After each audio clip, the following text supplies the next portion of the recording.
Did you know the 1965 Roosevelt dime is hiding a secret that could make your pocket change worth thousands? This is not just another silver dime story. This is a tale of a coin born from crisis, wrapped in controversy, and surrounded by rare minting errors that collectors hunt like buried treasure. Stay tuned, because once you learn the hidden truths about the 1965 dime, you will never look at your spare change the same way again.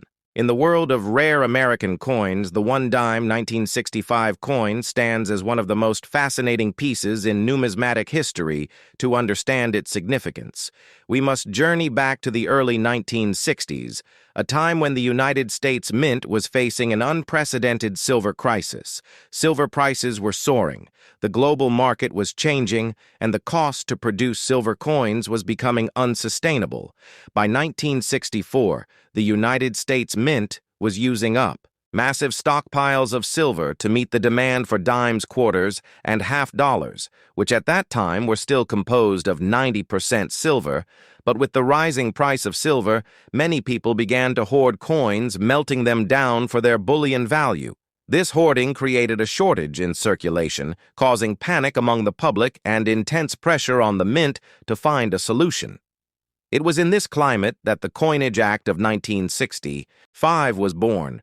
The act removed silver from dimes and quarters, entirely replacing it with a clad composition that consisted of a copper core sandwiched between layers of cupronickel. This change would forever alter the look, feel, and value of American coinage. The 1965 dime marked the first year of this new clad series.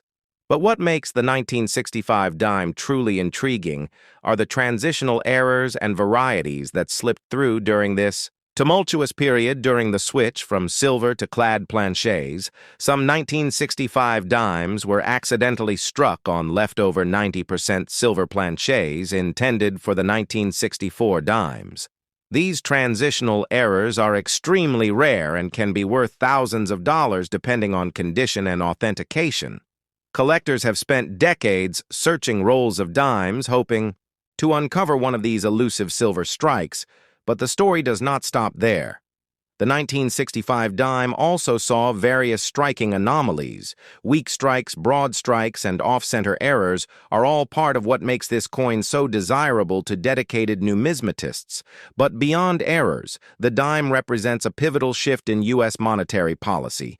Prior to 1965, the dime was not just a denomination, it was a representation of the nation's wealth, backed by precious metal intrinsic value. After the Coinage Act, the dime became fiat currency, its worth tied only to its face value and the trust in the United States government. This was a radical change for millions of Americans who had grown accustomed to silver coinage. Many believed the new clad coins felt lighter, cheaper, less valuable, and there was initial skepticism about whether they would hold up to daily circulation. Despite the controversy, the clad dimes proved durable, the copper-nickel layers resisted corrosion, and the copper core provided strength to the coin. The Roosevelt dime design, introduced in 1946 in honor of President Franklin D. Roosevelt, remained unchanged. The obverse featured his left-facing profile sculpted by John R. Sinnock. The reverse displayed a torch flanked by olive and oak branches, symbolizing liberty, peace, and strength. The design continuity offered a sense of stability during the coinage transition, but hidden within the millions of coins minted that year are small details that continue to captivate collectors. For example, the 1965 dime was only minted at the Philadelphia Mint. Yet none of these dimes carry a mint mark. This was standard at the time, but in the modern era, when mint marks are expected, the absence itself adds a unique historical context. Coin grading also plays a huge role in determining the value of a 1965 dime.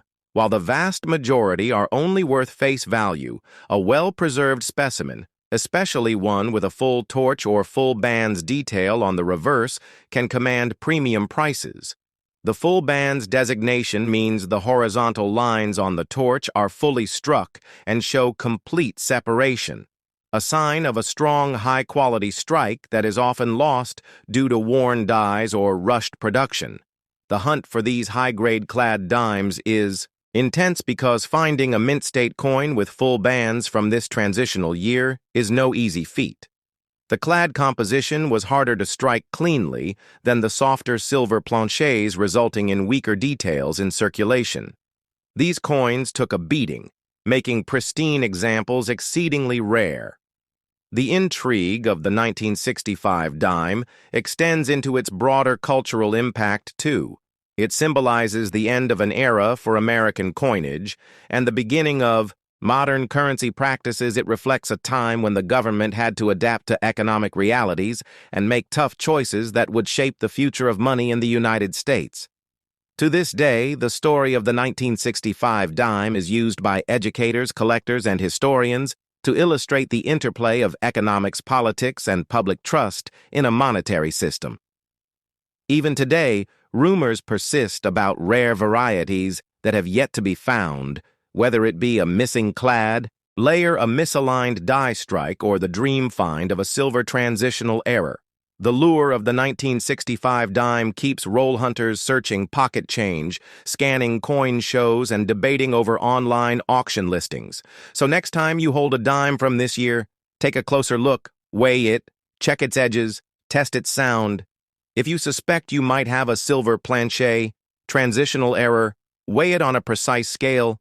A clad dime should weigh about 2.27 grams. While a silver dime would be around 2.5 grams, subtle differences that could mean a small fortune if authenticated by a reputable grading service like PCGS or NGC.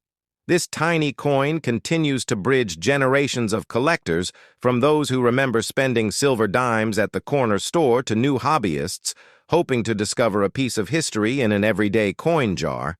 Its legacy endures, reminding us that even the smallest coin can carry the largest stories of change, resilience, and the enduring spirit of American coinage. So keep your eyes open. Your pocket change may just hold the key to a rare and valuable piece of American history, and that is why the one-dime 1965 coin remains one of the most intriguing chapters in the world of rare American coins.